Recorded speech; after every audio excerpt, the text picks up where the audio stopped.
So, Jess or Jessica? Jess. It's Jessica when I get in trouble. Okay. When I'm being yelled at. I get the full name. Who yells at you? My girlfriend. Oh my god. Jessica! That's what happens. Really? Yeah, she goes, Jessica! But other than that, it's just Jess if I'm not in trouble. So. What's her name? Colleen. C-O-L. Not Pauline. She gets it a lot at Starbucks though. I'm like, Pauline? But it's C. What do you think it'd be like to be named Karen in 2023? I know a Karen who's my age and she hates it. It sucks. That's kind of a curse. Yeah, it's... I mean, I feel bad for them, but like, what else can you do? Even what's the other name? That's the Chad? Chad. Kyle. I was thinking Kyle. Kyle with monsters? That would suck. Being like, oh, you Kyle? Have you watched the Trevor Lawrence drinks bang energy once video? No. He's like a comedian. Trevor Wallace. Oh, the Drinks bang anal laws when you're drinking claws? That guy? Yeah. No, I haven't seen that. I haven't seen the bang one yet. White Claw, over or underrated? Over. I'm not a seltzer person. I'm a beer and cocktails. And as of lately, Chardonnay, which makes me feel really old. But like a nice glass of Chardonnay at the end of the day. I feel like I'm 60 years old when I come home like, where's the Chard? Pour me a glass of Chard. I don't even understand Chardonnay. It's nice. You should get into it. Yeah? Yeah. Everyone, yeah. I was under a really bad misconception with Chardonnay, like, because it's a dry wine, and I thought it was like bitter and it wasn't super flavorful, but the dryness makes it go down without feeling heavy, and I guess I was just buying the wrong brand, because once I got into Chardonnays, it's nice. It's the easiest drinking wine, easily. Really? Yeah. It's a white wine? It's a white wine, yeah. Okay. And it's super smooth, super nice. It's very light in flavor, and they're really, I don't know how to explain it, just bright. They're really bright. The way you talk about drinks and the way you talk about alcohol reminded me that you have a TikTok video about making drinks. Yeah, I really got into it. Super well. Like, how did you even think about making that video? Okay, honestly, as much as I love cars, but and detailing, if I talk about it all day long, this is what I do for work, and then I make content about it all day long, it's like it just sucks the life out of me, because then it turns it into work. So what I've been doing to not even like stay relevant on TikTok, just for my own mental health, is I've been shit posting.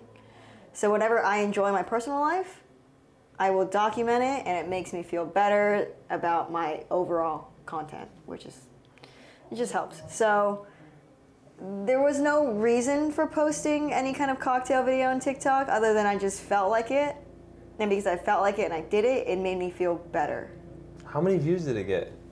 It got like 650,000 when making a cocktail. And you have like 1.8 million on TikTok? 1.7 on TikTok, yeah. Hopefully 1.8 by the end of the summer. So we'll see.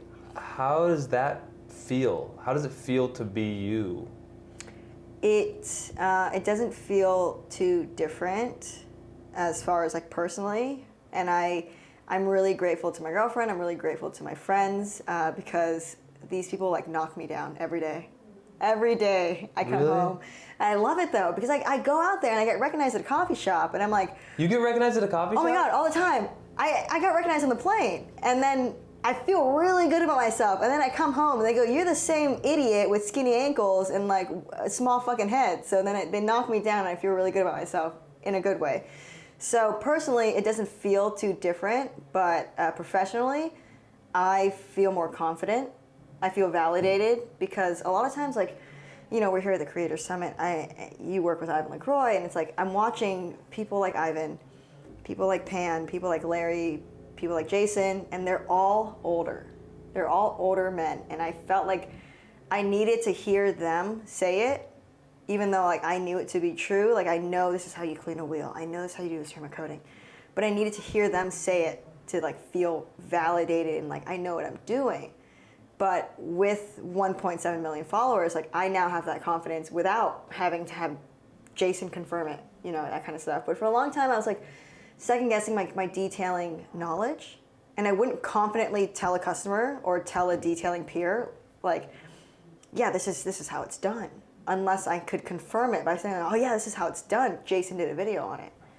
But now I feel confident in my opinions and my methods in detailing because of that 1.7. So professionally, a lot has changed. I mean, the fact that I'm here, a lot has changed. At the Creator Summit, Yeah. Car Supplies Warehouse, Chicago Auto Pros, we didn't even introduce you, which I thought was kind of a fun way to get into this, which is just us talking. Yeah. But lots of big names here. A lot has changed for me professionally, yeah. And you're different on different platforms. So like you are what on Instagram versus TikTok versus... On TikTok, I am JT Mobile Detailing. And on Instagram, I'm Tran Jessica 11. My name's Jessica Tran. And I was born on the 11th. But it's Tran Jessica 11 because I didn't think TikTok would pop off. I didn't think I was building a brand. And then so it's my personal Instagram from when I was like a freshman in high school. The handle hasn't changed. So that's why it's like, I wish I put more thought into this, but then I don't because this is so organic. Like, it's like, this is a true organic 1.7 million followers. So I couldn't have predicted it, and that's why my handles are different. I've got JT Mobile Detailing, and then TranJessica11 on Instagram, and YouTube is, I'm gonna try to simplify it. YouTube is gonna be just Jessica Tran, just me. So hopefully that'll be easier moving forward. How do you think about making a TikTok video? I think that'd be like, that sort of transcends detailers watching, but like some people aren't even on TikTok. And then you've taken TikTok and told a story in a way that doesn't feel like contrived or false. Like, how do you think about the storytelling you're doing? How do you put it all together? Oh boy. It's a combination of like a lot of stuff. I don't know. You're on YouTube. Yeah. You watch a lot of YouTube? Mm-hmm. I don't watch a lot of YouTube, so I'm not on YouTube, but I really feel like half of the reason I'm like, the thought of like a TikTok comes to me is just because like I'm on TikTok all day. Like I consume 3 or 4 hours of TikTok a day. And it's gonna sound like, oh my God, like you're rotting your brain, but I watch TikTok with intent. So my buddy Chris, he's a bartender, and I watch his videos, and I'm not even like watching to like, I mean, on some end I am consuming the knowledge that he's making a cocktail. This is the ingredients, but when I watch his videos, what I watch for more is his editing style. Oh, he's doing a loop. No, he's not doing a loop now. Oh, this is an interesting text that's not a TikTok text. What app is he using outside of TikTok to get this text? And I do this with all media. Like as far as like screen time, if you want to count TVs too, like I'm avid on TV. I watch like 12 hours of TV a day. What? I watch a lot. So I'm on my phone, same time TV's going on. But when I watch TV, it's with intent. Like I'm huge on reality TV shows, The Bachelor, Love Island, like all this stuff. And I'm big on reality TV because it's so interesting to me how they splice stuff together, how in interviews like this, in the confessional booth, they get the contestants to say kind of the soundbite they need. Big on reality TV because I think the production for reality TV is like God tier, the way they piece this together. And then just general TV, it's fascinating to me how they get all these angles, because if you watch a scene in any kind of TV show and there's a conversation, like last night I was watching Martian. Have you seen that movie? Mm-mm. Mark Wahlberg gets stranded on Mars. They thought he died. They left him to finish the mission, but he survived by growing potatoes on Mars. But I think, is this like kind of old, like 10 years old? yeah, it's pretty old. I've seen it. Okay. Yeah, it's good. So I was watching that movie last night. Again, that's one of my favorite movies, but it was on TV in the hotel, so I was watching it. And just when I watched the commercial between the head of NASA and then Vincent Kapoor, which is like the scientist who's the consultant, in the conversation these two people are having, there's 4 different camera angles happening, but it's flawless. So when I watch a movie or a TV show or anything, as much as I'm enjoying the storyline as entertainment, like I'm watching with intent for these angles, and I do that with all kind of like media content. So it sounds bad when I say like I watch 3-4 hours of TikTok a day, I watch 12 hours of TV, but I'm watching with intent. And I feel like just from doing that from years and years and years and years, it kind of like naturally just flowed when I decided to join TikTok. When I decided to post content for the first time, it worked. Like people liked it because it was good, because it felt like a production level that they're used to out in the real world. And the only reason that happened was just because I consumed a bunch of it. So you look in this summit that we're at, all of us are detailers. We all know cars. We're all really good at car detailing because we've lived in the industry. We've consumed it. You ask, who was it that started it? Like Jason Rose started detailing at 14. Yeah. his life is cars. Yeah. So he can talk about it seamlessly. And you ask him, like, why did you do this for paint? He's like, I don't know, it just made sense. And so it's weird when people ask me, like, how did you figure out TikTok? I'm like, it made sense. I've consumed so much of it that it's like almost second nature, if that makes sense. Like, I don't have to think about it too much. I read an interview with Kanye like 20 years ago in a magazine. And they asked him about current events, and he just basically would dismiss it. He's like, I don't have time for that. He's like, I consume fashion and pop culture and music voraciously. And so what is he good at? What is he good Exactly. at, right? And that's so interesting to me that you are a student of the game. Yeah, and Even with intention, right? I was thinking about so many things in life, we don't really have intention behind them. And you watch with intent. I know, I think the tagline, if you hear other podcasts, I always tell people like, oh, I feel like I struck the lottery with TikTok because I posted videos and then within a month I had like 100K. But the reality is like I watched a lot of TikTok during the pandemic, and when I finally got the balls to post and got the courage, I knew what I wanted. I knew I had to post a detailing content in one part. And from watching the pool guy on TikTok, like, this motherfucker cleans pools, start to finish. It takes him 3 days. He doesn't make you come back for, part 2 tomorrow. No, he films all 3 days, gets it all in one part, and keeps it under a minute and a half. And so I was like, if I'm gonna post a video, it's gotta be one part. That's what people want on TikTok, because like I was on TikTok watching. And then the other thing that I noticed is like when people go to a page and you just see one, there's so many viral hits on TikTok. You swipe right, you go to the profile, they're not a creator, you're not gonna hit follow. So when I posted my video, I made sure I had 3 lined up, dropped all 3 at once, so that if they visited my profile, they're like, oh, she is a detailer. This is not some weird video, this one-off video. Like, this is a person creating content with intent. So I made sure to drop 3 videos. On your first time? On my first, I dropped 3 videos all at once, 1, 2, 3, in the same night. The next morning, I woke up, I had 10,000 followers. And that was with intent, because I was like, I'm not just gonna post one detailing video. They're not gonna know who I am. They're gonna go to my page and not think that this is like a creator. They're gonna think this is some random girl detailing. So you think of them as people hobby. and not just numbers. Like, Yeah. what would a human being do if they clicked on my profile, right? Yeah, it's so easy to not think about a 10 million views or whatever. That's 10 million eyeballs. Yeah, but if you're just randomly, I mean, some people hit 10 million views on TikTok because it's the platform is meant to be really engaging. So there are young high schoolers, college students, whatever, and they're just catching a funny moment on camera, and they're like, oh, this is hilarious. It's 6 seconds long. Let's post it. And they hit 10 million views. And you go to their page and they have 100 followers. Why? None of that 10 million was actually captured because it was just kind of like shit posting content. So it's fun. It didn't give a purpose, so no one's gonna follow. There's no purpose to this funny fluke of a video. And then you go to their page and they're not actually a content creator. There's no profile picture, the name is like user whatever. So I made sure when I posted my first video on TikTok, it was 3 at once. All 3 detailing videos, all one part, 3 different cars, 3 different storylines, so that it would give me better odds at building a base. And it works. I woke up the next day, 10,000 followers, so. How important is the first 5 seconds of a video, and what do you try to do in those first 5-7 seconds?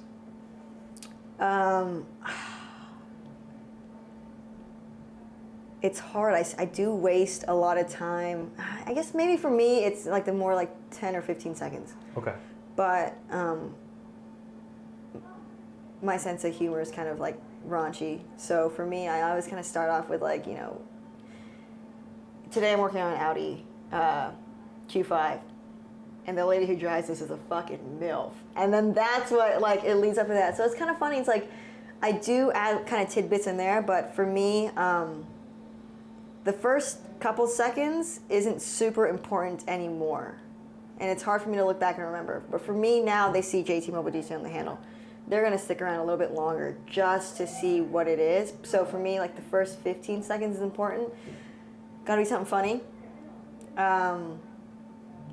It's gotta have some kind of visual. So a lot of times the car itself is a visual. Sometimes a Rivian, dirty or not, a Rivian is enough to keep the audience because like they want to see an electric truck.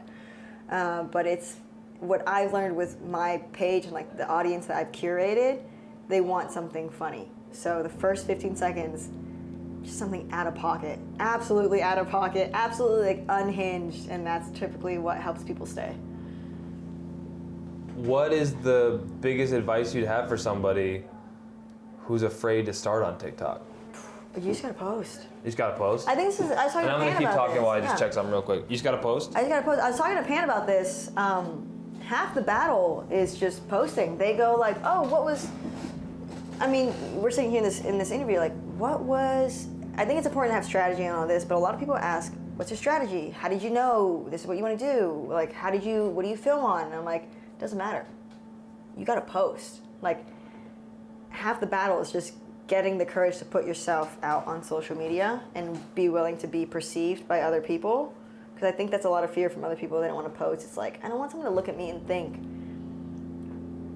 her head looks tiny, her ears look big, you know? So half the battle is just getting over whatever you have and just posting. And then once you actually post, then yeah, let's talk about strategies and how to build social media, how to stay mentally healthy in social media, because that's like a big thing too, is just getting drained from that. But yeah. Everyone feels mentally drained from social media. They don't have 1.8 million followers. Like, you've done it despite all of the things that happen to all of us with screen time and social media and posting and feeling like we're not good enough, we don't get views.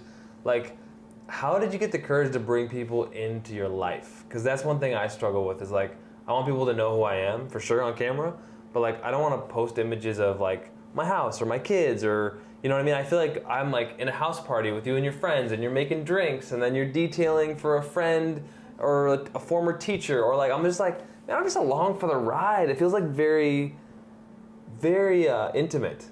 And yet I don't know you. I think the it's cars, like an art though. How do you do that? I think the cars are a great buffer though. I mean, I'm never gonna, my friends have kids, they're never gonna get talked about. You right. know? Like, but it's like, for me, my personal life is my kids, right? I think like, kids are off limits, so that's a tricky one. I don't know how to navigate that thing. But I think with like former friends, current friends, former teachers, like the car is a great buffer. I don't know if I would have been successful if my content wasn't car detailing. Because they're like super comfortable with me talking about them. But nobody knows what they look like, but they're still in the video because their car is being worked on. So I don't quite know how to integrate it. If I didn't have cars, I don't know where I would be, if that makes sense. I don't know if this would feel that intimate if I didn't have this like media to like deliver, you know, people to. Yeah. So I am really grateful that this is like the profession that I chose. I mean, I was gonna be a firefighter if I ended up like finishing. Really? Yeah, if I ended up finishing that, like I wouldn't be here. I'm like, oh, no one's house is gonna burn down. Be like, oh, my friend's house burned down. Let me fucking put the fire out. No, I got lucky that cars are a perfect medium for like bringing you into someone's life. Like, this is my car. This is her car. This is Nick's car. But then you don't actually have to be on camera. And so, man, I just want to like steal everything and like do what I see you doing, and I'm so fascinated by how you tell the stories. Like, cause I feel like you're a storyteller. Have you always been one? I don't know. Maybe I have been. Are you like I feel like you're introverted.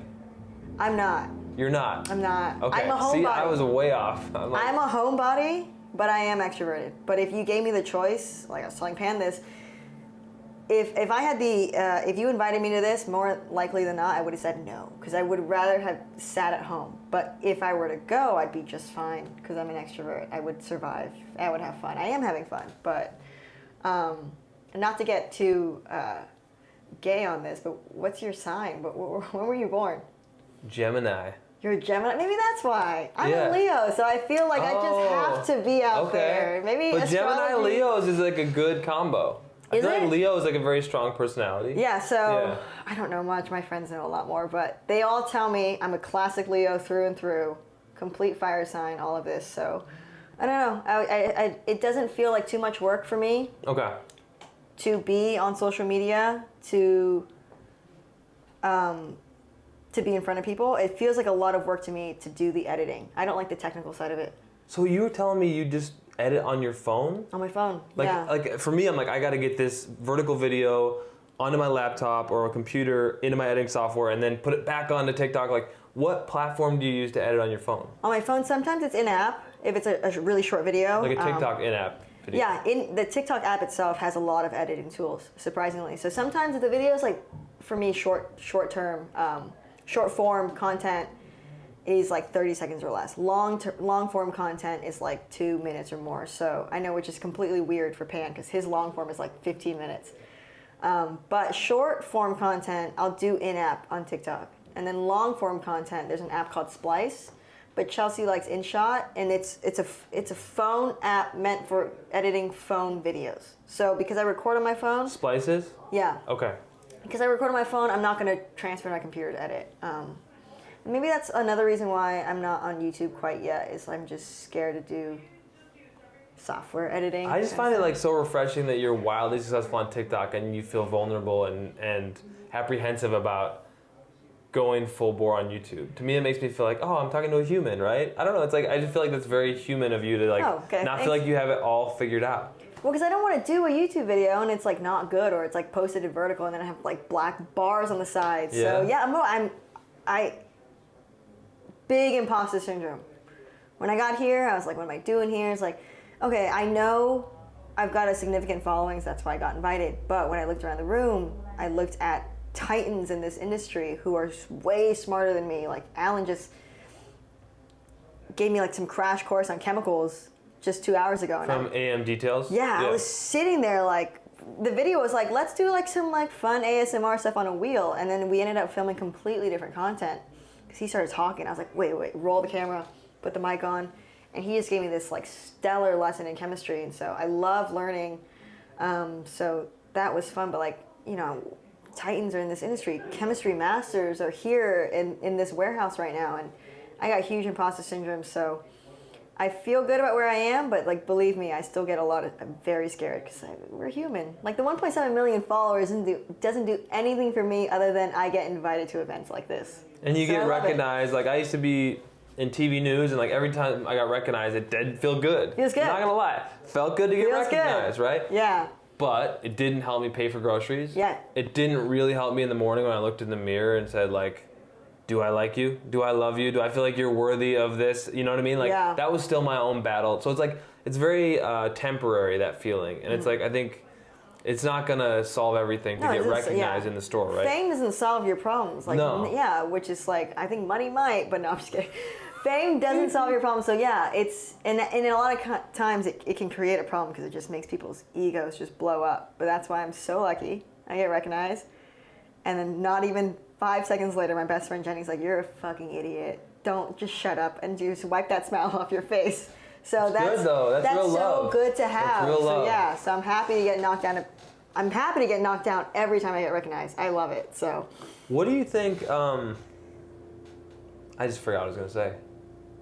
Can I ask you some questions? Yeah, let's go. How long have you been detailing? Since like 2017. 2017. Why the switch from broadcasting to detailing? So we were like living in an apartment near my TV station, like 2 young kids. She wasn't working at the time. Mm-hmm. So like I didn't have the best job in the world because I had been in Seattle, like in a big TV market. Like I was rising up the ranks. And I had to get closer to family in Utah because we needed help, right? Like we had like a complicated pregnancy with her. Like she was a little bit older than I am, and just like, is our baby gonna survive? Is this gonna be like 4 months premature? Like we just didn't know. It was like a very terrifying time. So I was rising the ranks as a TV reporter in Seattle, and was like, we got to get close to family. So I had a 1-year-old and a kid on the way. So we moved into like this little apartment in the Salt Lake City area. It wasn't very nice. And I'm like, man, like I've been an achiever my whole life, and now I went down in market size. You know, this TV station is like not where I dreamed of being. Yeah.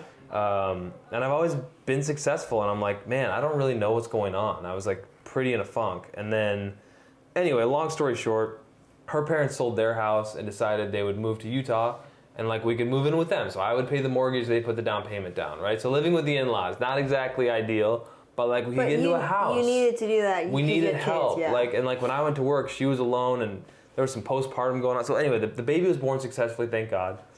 But it was just like things were really hard. 2 kids in 2 years, literally 1 year and 10 days apart. Oh my gosh. So it was just like we were in those trenches. Like we weren't connecting. We were just keeping these babies alive, changing diapers. Like I was pretty depressed. No, not gonna lie. And so we moved to this house. And I think it's gonna solve all my problems, right? But it was more expensive. It was a longer drive, and I had a fully paid for car at the time, and I got a new one. I got like a Subaru Legacy. I had a 45-minute drive up a canyon I'm like, I'm gonna get something reliable, all-wheel drive, whatever. But it's like, it's a new car, you know? And we didn't have a lot of money at the time. And it was just like, I knew I needed to take care of it. Yeah. So I went on YouTube. Do you remember like Auto Fetish? Darren from Auto Fetish? Some older school like detail people on YouTube, and then like Jimbo Balaam, Scott from Dallas Paint Correction, Wilson Auto Detailing, Chemical Guys. I was watching all these people. I'm like, if they can do it, okay, I'll buy all these Chemical Guys products. Yeah, I can do and it. The first time I washed my car with the hose foam cannon, and then like put some tire shine on, I was like, holy shit! Like, did you feel like you were like just? Oh my god, I'm a professional. Look at this car wash. I just couldn't believe it was possible. Yeah. Like, because I was never a car guy. Okay. So I was like shocked that I could make this happen. And when you put the tire shine on, you know what I mean? Like, to me, that was like, this car looks amazing. That's one of my favorite things about detailing is dressing. Because dressing trim, dressing tires, it's such a dramatic difference for such minimal effort. Like, you're just wiping, right? But it looks 100 times better. So you think that's the biggest payoff for effort, is dressing something? For me, for my brain, it scratches my itch really well. Vacuuming car, dressing something, just seeing that like that dull black of like bright black, it's like so nice. But yeah. Do you put dressing on floor mats? I technically do. So sometimes if someone's like a customer car is just like so beat up and they're kind of the penny pinching kind, and I know in their head they're like, I want dramatic results, I'll dress it. So what I do is I take like an exterior plastic dressing and I dilute the shit out of it. Like a CarPro Pearl. Okay. Like 7 or 8 to 1. So it's not slippery, it's not shiny, but it just takes black, like just the depth of color, just a little bit. So it looks like I did more than just clean it. Because a lot of times... how do you apply it on the dressing with all the nooks and crannies? Shake it up, water, mist it. Okay. Let it sit. And then just either blow it out with air if it hasn't absorbed at all, or just wipe it up. Okay. Yeah. That's a good idea to dilute it pretty heavily. Like super heavy, because I don't want any shine. I don't want any slickness. I don't want their feet to slip. So no, that's like game over for you. Super dilute. Yeah. Yeah, but I just actually did it. I just found out P&S has this new thing called Swift, all-in-one interior cleaner. So it's like a clean and finish. P&S is recommending you could do mats with it. So. Floor mats with it? Yeah, it turned out pretty good. Yeah? Yeah. So there's so many products out there. there's a lot. I mean, you can't go wrong with. I mean, I feel like. And Am I wearing? weird. Oh yeah, I'm wearing my own product line. Yeah, It's those weird. days are. It's weird being in detailing, and this is. I don't know if this is weirder for you than it is for me, because I don't own my own supply company. But a lot of times people ask me like, "What should I get? What should I get? What's for this? What's good? What's that?" And when it comes down to it, I really only use 7 or 8 chemicals.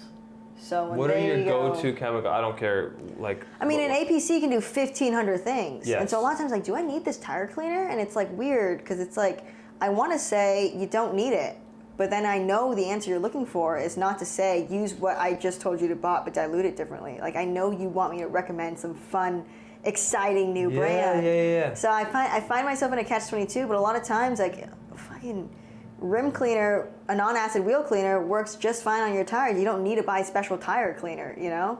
Or if you have APC lying around, even the APC diluted 1 to 10 or 20 is good enough to clean a tire. Like it's so weird being in this position, but I've got soap, non-acid wheel cleaner, Technician's Choice Detail Spray, I use that a lot, McKee's Waterless Wash, Express Interior, Leather Nourish. What the hell else do I use? Do you ever extract carpets?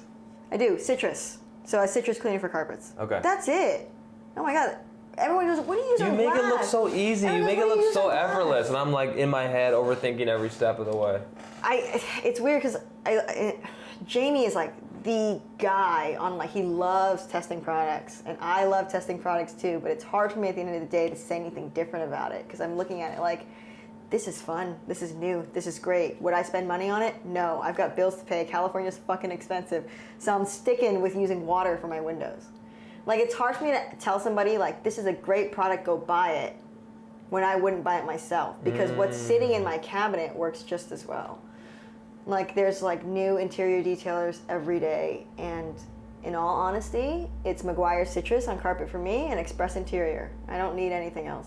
And I just can't use anything else because those work so well, why kind of switch. So I find myself in this weird catch-22. I'll talk a lot about products. Like, it's really, really fun. It's great. But I don't ever say go buy it. I'll just say, like, I love it. It's fun. And then they say, would you use this over Express? If you're bored, go for it. But no, Express works fine. That's always going to be my answer. Yeah. I had a chance to try P&S Express interior. It works great. It works great. It's nothing fancy. The label is the same for like the last 10 years. I mean, but it works, you know? I was talking to Rennie and Bob from P&S about this. It's like, I get why there are certain people in the industry like Rennie who people really look up to and feel like starstruck around. It's because he's the face of a product line, but the product line is next to people as they're working their asses off in their shops, right? It's like with them. It's being used. Very intimate. It's helping them, and like in a lot of ways that's what inspires a lot of loyalty and a lot of strong emotions around brands. Yeah. Is like you're working hard and something is helping you to achieve this goal, and you know how you listen to a podcast, it's like an intimate thing where you feel like you get to know the podcaster. Yeah. Or the radio, whatever. And I feel like the same thing with chemicals. Like they're with you in the battle. And if they treat you well, like they mean a lot to you. Yeah. Okay. I feel like this is a good conversation. Yeah, and I don't want to lead you away from like, oh, I'm not going to use DIY details. No, I don't care. I'm trying to like stay agnostic on this. My YouTube channel is basically dead. It grew very like fast throughout like my young detailing career, and then a lot of life things happened. But I'm like, I just want to talk about detailing. Just want to hang out. Just want to hang out. Yeah. So I get a chance to do that, and low pressure, no pressure, almost. Yeah. Yeah, but it's been nice being here. Can't complain. What's your favorite thing about life? Honestly, there's a lot. I feel like, and it's the answer is not going to be anything car related, but my favorite thing, I love my girlfriend. I think our relationship is so easy and so fun and so, it grounds me so well. But then on the same side, like, I love my friends. Like, I was telling you earlier, I've got the same friends from high school. This little core group of us, we've been friends since like freshman year, and my parents are, no digs to them, but my parents are, they're immigrants, and so with just being immigrants, they don't really have Where are they from? Vietnam. Okay. They don't have the American sense in them where it's like, family. I don't know, I guess I think like just Asians in general are really reserved when it comes to expressions. So they're not super expressive, so growing up in America with immigrant parents, it was very just like, oh, you are my kid. You exist right here in my home. I love you enough to have you in my home, and I'm never going to talk to you. But like the love is there because you see it in the actions. Like, I'm going to provide for you. I'm working 4 jobs for you. Like, I know they love me. But growing up, I didn't know how much, to what extent, because it's just in our culture. You don't express that. So because of that, my friends are like so important to me. Like they're my family. Like, I call them before I call my brother or my mom. Like, anything happens, I'm like, Jenny, Izzy, Brad, oh my God, like, this shit went down, so. Brad, that's a white guy's name. That's a white guy's name. That's like Kyle, Brad, but yeah. I call them if anything happens, but like, things that I love the most, I honestly think it's like my friends and my girlfriend. I love them. Like, I wouldn't be able to, when I moved away for college, and I dropped out. I was only there for 1 semester. Really? When I moved away for college. How did you know it was time to drop out? Oh, I was severely depressed, and I'm convinced it was because I wasn't close to my support system, which is my friends and I wasn't with my girlfriend then, but with my friends. I was like, you go from like hanging out at each other's house every day after school for like 4 years, like I was like sleeping at my friends' house, like, like I was living at their houses essentially. We were so tight. We would just hang out at school, go to each other's houses. During the summer, I was basically spending every day there, like literally sleeping at their house and living there. And so when that just got like ripped away from me, I was in a dorm, I was just like, I couldn't do it. I wasn't strong enough. So I came home, felt a lot better. Just really, then I think that really hit me, like how much my friends mean to me. Like, they're not just friends, like they're like my life, they're like my family. So things that I love the most, it's easily my friend group, great people, and then my girlfriend, my dogs, love my dogs. There was a long-term study done by Harvard about like what leads to happiness, and there's a whole book about it that I listened to half of it on Audible, but basically the crux of it was relationships. Human relationships? Across Personal? ethnicities, socioeconomic status, career success, blah, blah, it's having strong relationships. Oh. So you gotta figure it out. That makes sense because I'm telling you, if you ripped away my 1.7 million, like if you ripped away a social media platform, you ripped away my car from me, you ripped away my money, my business from me, I'd be like, you know what, that's okay. I'm still gonna just kick it with Brad on the weekends and I'll be okay. I feel like I'll be fine. Oh yeah. Well, it was amazing talking to you. I feel like we should get back to it. Yeah, I think we have How stuff about to an do. awkward? All Not right. awkward. Thank you. Thank you, Nick. Woohoo!